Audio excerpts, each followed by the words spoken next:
just wanted to respond to preaching on Newport, Sye Ten, Bruggencate. This is my comments about his I don't know if you call it a sermon, but his preaching, I guess.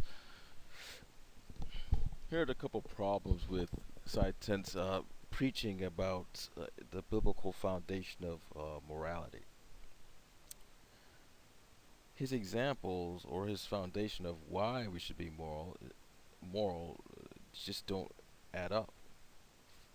First, Sye Ten mentions that we should not steal because God does not steal. Well, according to the biblical worldview, God is incapable of stealing. He doesn't have the free will to choose to steal because he owns everything on earth. He owns Sye Ten, he owns me, he owns every rock, every building, everything that is on this earth is owned by God. As a matter of fact, the reason why we can't steal is because it it usurps our authority. Our authority is limited. See, basically in Sye Ten's world, morality is based upon authority, and human beings have limited authority to. Again, human beings have limited authority on what they can own. God owns everything, so he doesn't have the ability to steal.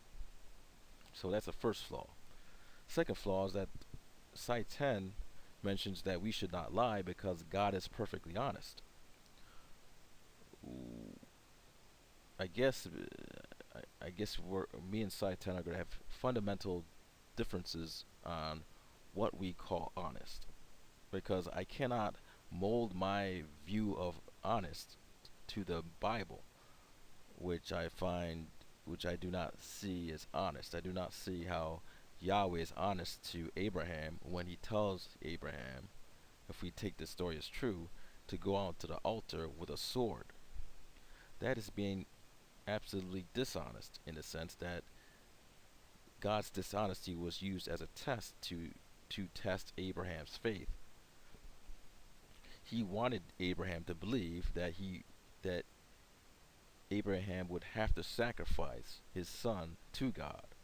So therefore it cannot be perfectly honest. Perfectly honest is to reflect reality of your intentions completely.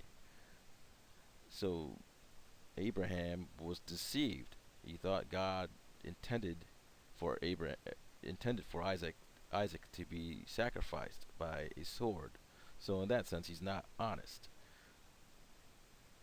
And, and then I would also add that does not have a moral obligation to be honest. There is nothing in the Bible that says God has to follow any one of those things, any one of those commandments in the Bible. And then he mentions God is not. We should not commit adultery because God is loyal. Well, it depends on what you mean by loyal. If loyalty means to you that a certain time limit, God is just going to burn you in hell and just not even try to redeem you, well, his loyalty is limited. Um, is he loyal to people who do not believe in God? No. Is he loyal to even those who follow the commandments? Not necessarily. What does loyalty mean? Loyalty means that he invests time in his subjects. Well, the person that's suffering, he's not investing time in. He's investing time in making them suffer. I guess I don't know. Maybe this is another test, a test that we just have to warp our brains around. I don't know. What does loyalty mean? That's the first thing you have to ask yourself. But in terms of lying, in terms of stealing, well, he doesn't. He's not subject to those laws. And God is not a murderer. Of course, God is not a murderer because God can take any life he wants. Murder means lacking the authority to take life. That's what all it means. It doesn't mean whether Justification simply means, if does God give you the authority? If God does give you the authority to take life, then it's justified. If God does not give you the authority to take life, it's not justified. However, we need to ask the question, why?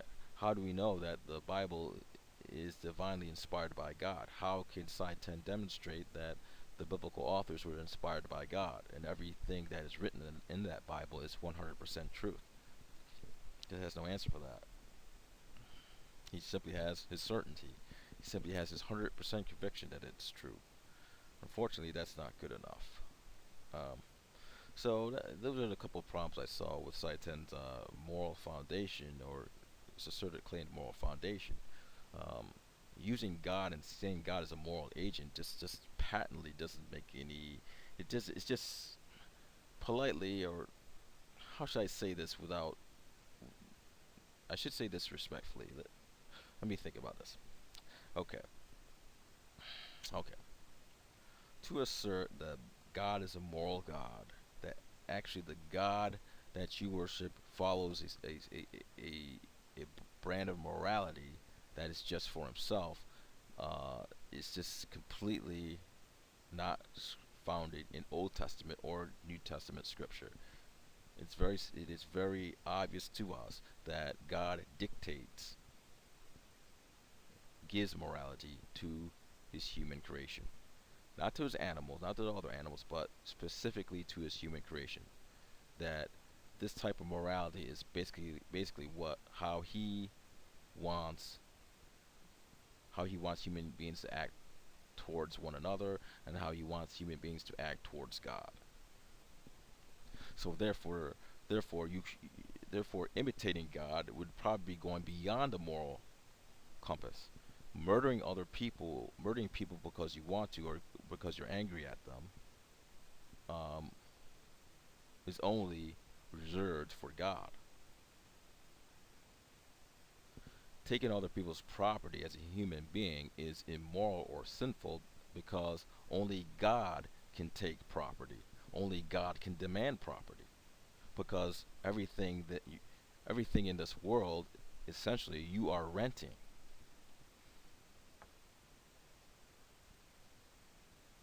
Loyalty,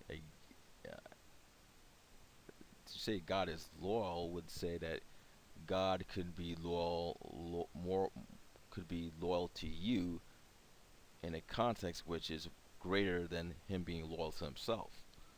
God's loyalty is within himself. Ultimately, God must be put in front of everything else in everybody's life, including God's. So God's loyalty is within himself. He's not loyal to. I mean, what is he loyal to? If you're saying he's loyal to human beings, I don't get that. If he doesn't have any moral obligation to protect, he doesn't have any moral obligation to anything, because he actually is the author of moral obligation, and that moral obligation is directed toward human beings. So those points, I disagree with Sye Ten,